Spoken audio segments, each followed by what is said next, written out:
What a wonderful song. This idea that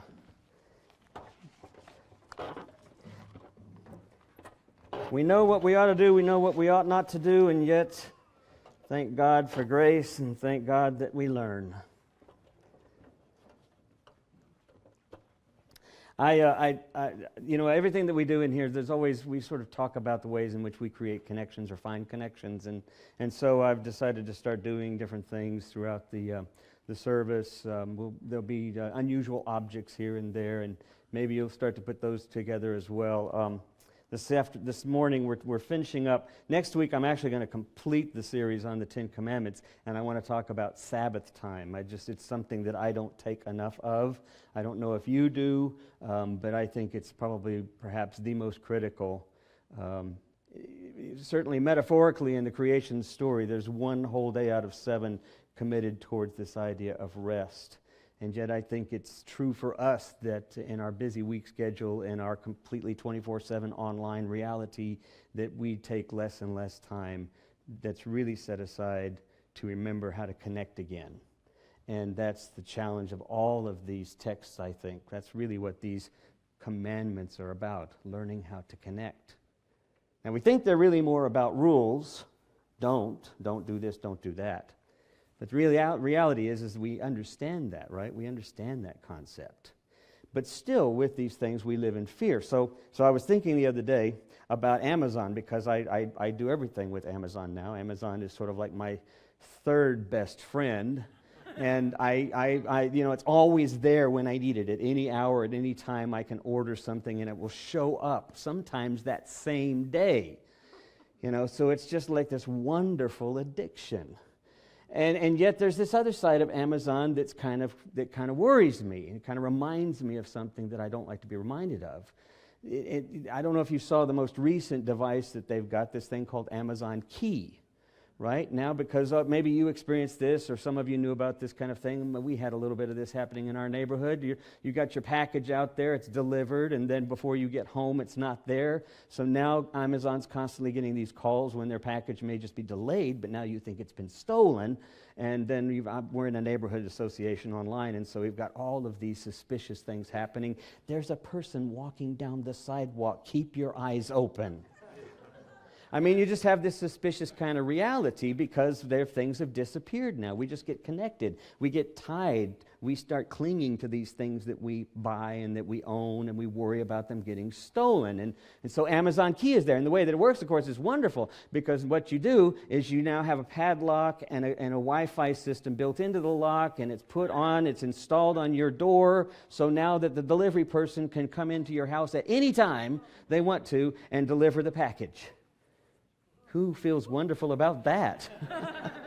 Now, I don't know if we'll do well. I mean, it's very convenient, and we love convenience. But now we've got this real test to see how much we'll trust this new sort of relationship with the very thing we're afraid of happening. We're going to just willy-nilly give permission now for folks to do it. So, but Amazon has these wonderful things. And my granddaughter has been enjoying, my granddaughter Molly is in town with my daughter-in-law Emily, who's sitting over here. And Emily, and they're in town from Germany. And of course, we have Amazon's Alexa. We have Echo. And we love Echo. We just say Echo, we say, Alexa, what's the weather like? Alexa, what is the flash news for today? I mean, it's just wonderful. So Molly comes in, and she's like 4 going on 5, and she comes in, and she's like, Alexa, and she just throws out anything, right? Play wah, wah, wah, wah, wah, wah, wah. And Alexa will play something. But what she's really found wonderful is that she can then say, Alexa, stop, and it stops, right? So then she'll look at Dado, and she'll say, Dado, say something. And I'll start talking, Dado, stop. And she's been having so much fun with it, now I can't wait to see what happens when she goes back to school, right? And the teacher's up there talking, right? And it's like, stop! It's not working anymore. So, we have this idea of ease and comfort, but also concomitant with that, so hand-to-hand is this idea of theft, of mistrust, that things get taken from us.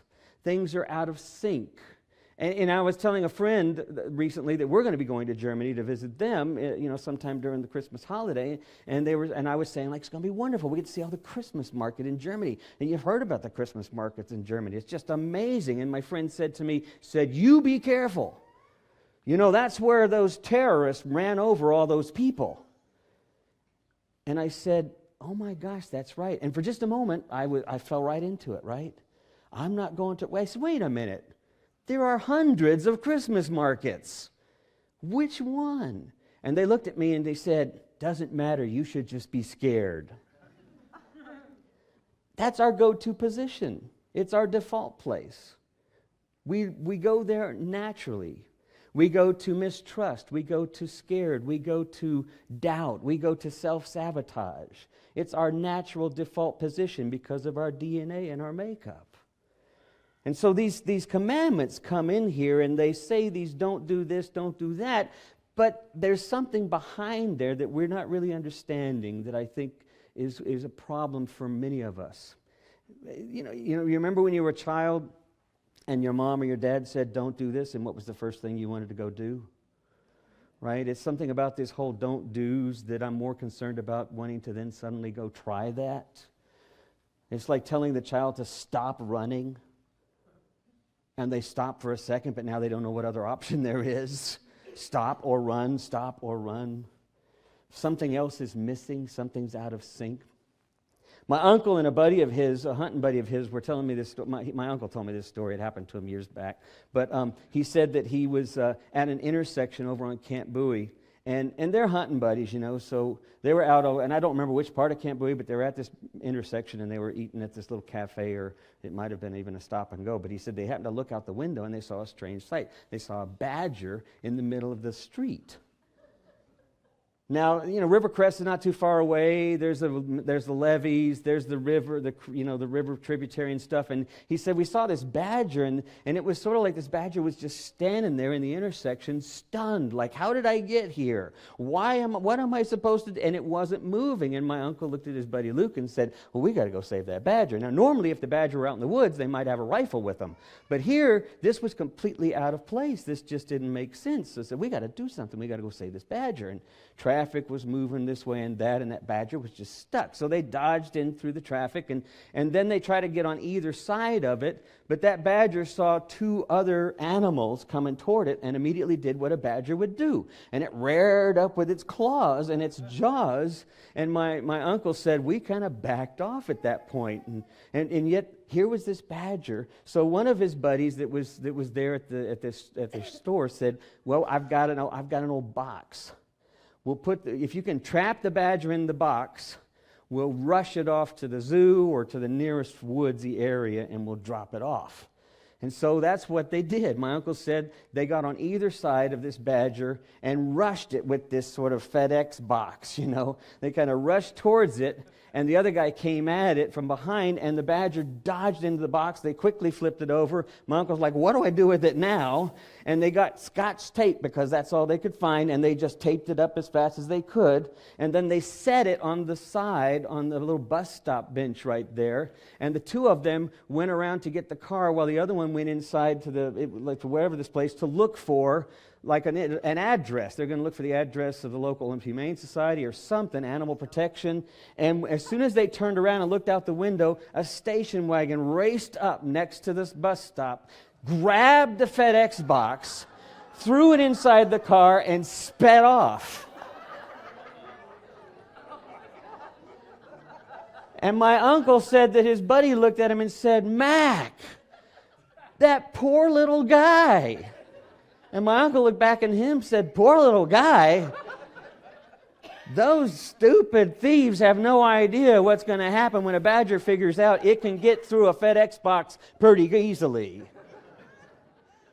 I mean, things can get out of sync, right? They just get completely out of balance and out of whack, and then we try to stop it, we try to do something. But the reality is that we find ourselves in the midst of life often out of sync. Usually it's not so funny. Usually it's a relationship. Maybe it's at work. Maybe it's with our partner. Maybe it's with our child, our adolescent child, our young adult child, our adult child.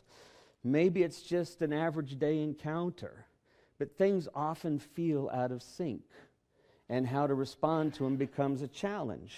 We go to our default place, which is oftentimes out of fear, and we end up doing what Paul the Apostle says when he wrote in Romans, I do that which I ought not do, and then I ought not do that which I always end up doing. And he says, I don't understand. And then he says, my body just has control of me.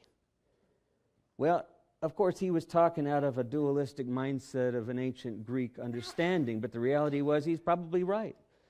Our bodies are in control. We do operate out of this reality of our genetics and of our basic instinct to go towards fear. But we know why, even though we sometimes will say we don't understand why.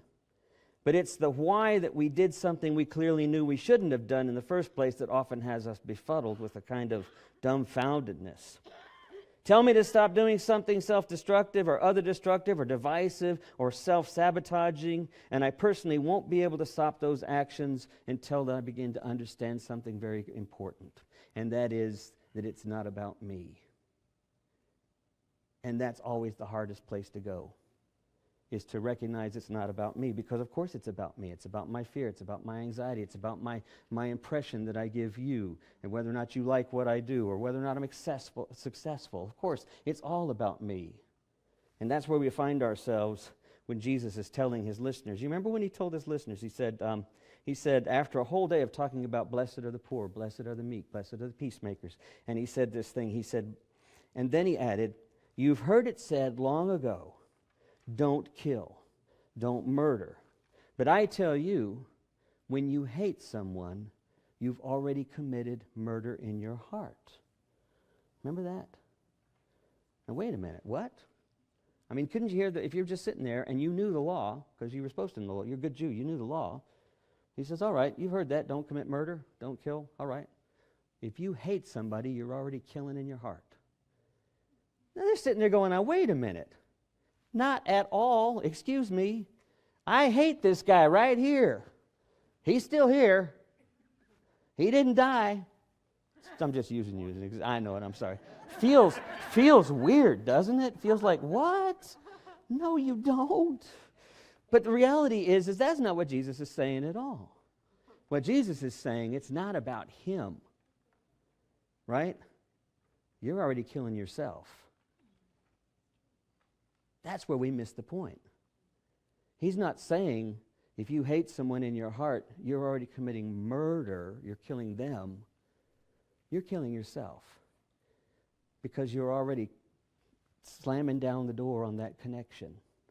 You're already solidifying that separation, that God flows at the ground and root of all things.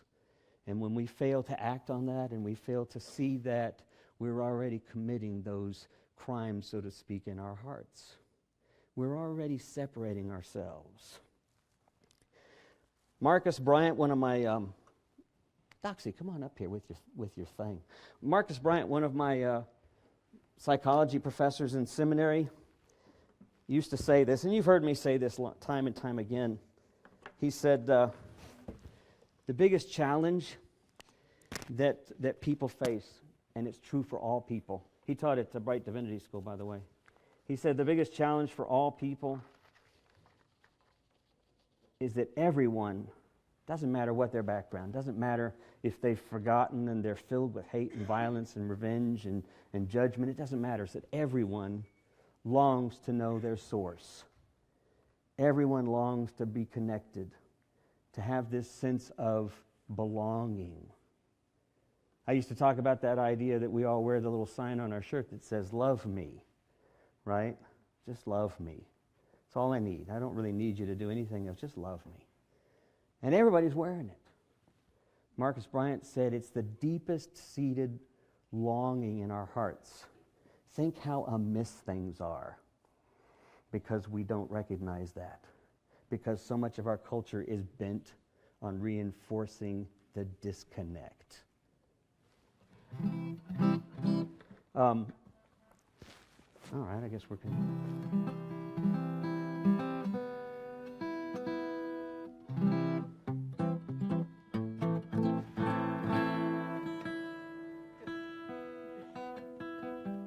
Nothing worse than an accordion and a guitar out of tune. They can handle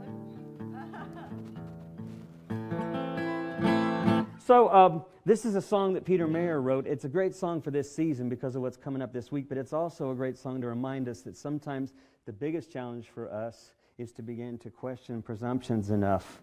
And sometimes that requires us going a little dark.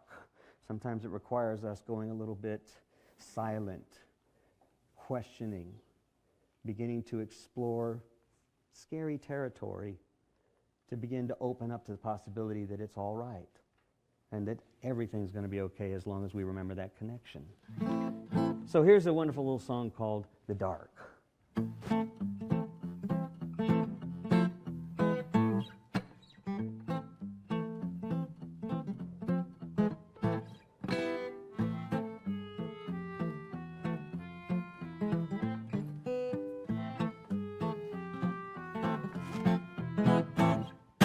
Edgar Allan Poe had it in his telltale heart. It's the finest time to strike, said Napoleon Bonaparte. And inmates make their break into it, cavemen make their art. Sky planes fly and spelunkers hunker somewhere in the dark.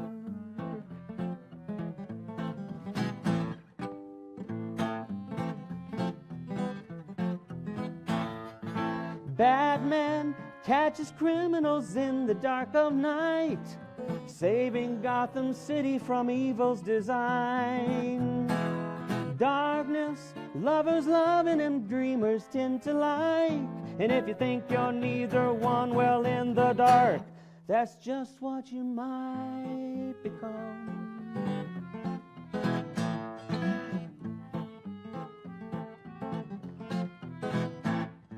Some celestial bodies like to strut their stuffs a lot, but we know Mr. Old Black Hole is the big boy on the block.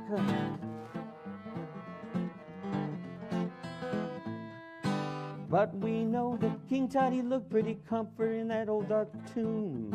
What's good for an Egyptian mummy? Well, it might be right for you. What's the fun in relying on something you can't begin to see?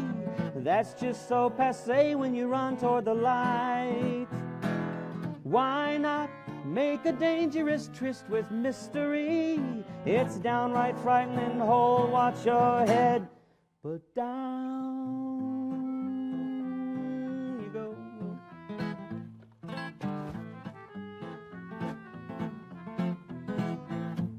What's the fun relying on something you can't see? That's just so passé when we run to the light. Why not make a dangerous tryst with mystery? It's a downright frightening hole, so watch your head, down you go.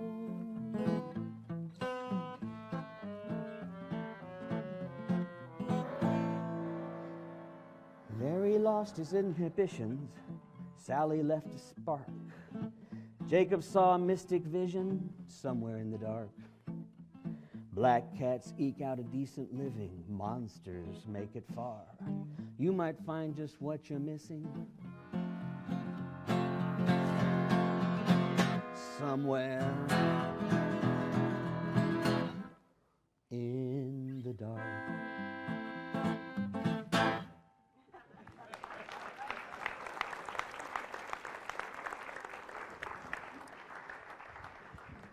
That's the challenge for us, I think, sometimes, is to begin to stop and to question. There was this story I heard from a missionary in Kenya that I'd like to kind of close with here as we think about this idea of connection.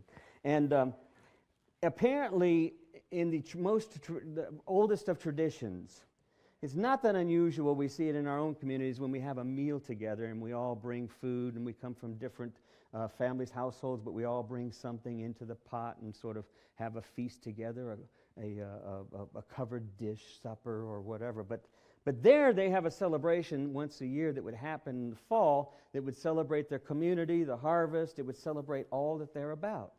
And they had a special wine that I was told it was called palm wine. It's colorless, it's odorless, but it's a little bit difficult to acquire. And so anyone that would get out into the palm trees and they would find this wine, they would each collect at least one jug, maybe a couple of jugs of it if they could. But they'd save it for this one occasion.